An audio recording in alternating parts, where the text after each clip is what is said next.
முத்துவோட தம்பி பிரேம்குமார். இவரு முத்துக்கு சித்தப்பா பையன்.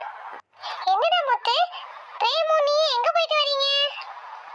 அது வந்து அக்கா வெளியே போயிட்டு வரேன்க்கா. என்னடா திரும்ப யார் கூடயா சண்டை கிண்ட போட்டு வரியா என்ன? அதுல ஒண்ணு இல்லக்கா. ஏய் பிரேம், அவன் நிறைய பொய் சொல்லுவான். அவனை பத்தி எனக்கு தெரியும். நீ சொல்லு, நீ உண்மையை மட்டும்தானே பேசுவ. உங்க முத்தண்ணே யாருக்குன்னா சண்டை போட்டு வந்தானா? அது வந்துக்கா அண்ணன் நல்ல மாதிரி சொல்லி பார்த்துச்சு. அவங்க தான் கேட்கல. அதுக்கு தான் அண்ணன் கொஞ்சம் டென்ஷன் ஆகி கைய வச்சிச்சு. டேய் முத்து, எத்தனை வாட்டி சொல்லிருக்கேன் யார்கிட்டயும் டக்குன்னு சண்டை போடாத, கையை ஓங்காதானே. என் பேச்சு நீ கேட்கவே மாட்டியா?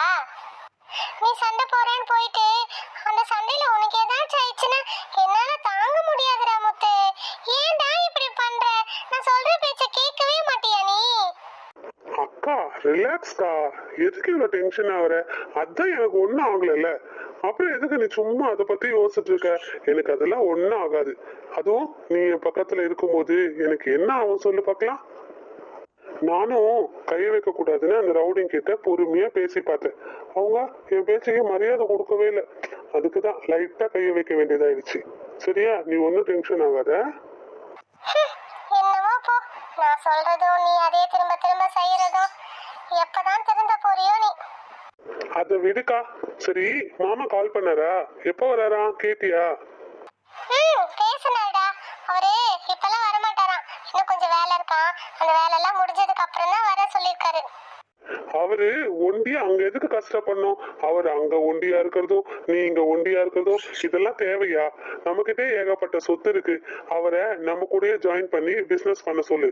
அங்க பிசினஸ் பார்த்த மாதிரியும் இருக்கும், அவரு நம்ம கூட இருந்த மாதிரியும் இருக்கும். இல்லடா முத்து, நானும் அவர்கிட்ட இந்த விஷயத்த பத்தி எத்தனையோ வாட்டி பேசி பார்த்துட்டேன். ஆனா அவரு என் கையில தான் உழைச்சு நான் அப்படிதான் சாப்பிடுவேன், அதெல்லாம் உன் தம்பி கூட எல்லாம் வந்து செய்ய முடியாதுன்னு சொல்லிட்டாருடா. அதனால நம்ம ஒண்ணும் பண்ண முடியாது. நான் அதையும் மீறி ஏதாச்சும் பேசுனேன்னு வச்சுக்கோ, நீ உன் தம்பி கூட இருக்காத, என் கூட இருக்கணும், என் கூட வான்னு கூப்பிடுறாருடா. நான் அங்கேயும் போக முடியாம உன் கூடயே இருக்க முடியாம அப்புறம் என்னால முடியாதுடா தம்பி. அக்கா, அவரை எதுக்கு உன்னை கட்டி வச்சேன்? அதுவும் நான் தேடி தேடி பிடிச்ச மாப்பிள்ள அவரு. அவர் எனக்கு உன்னை என் கண்ணு முன்னாடியே வச்சுக்கிறேன்னு எனக்கு வாக்கு கொடுத்தாரு.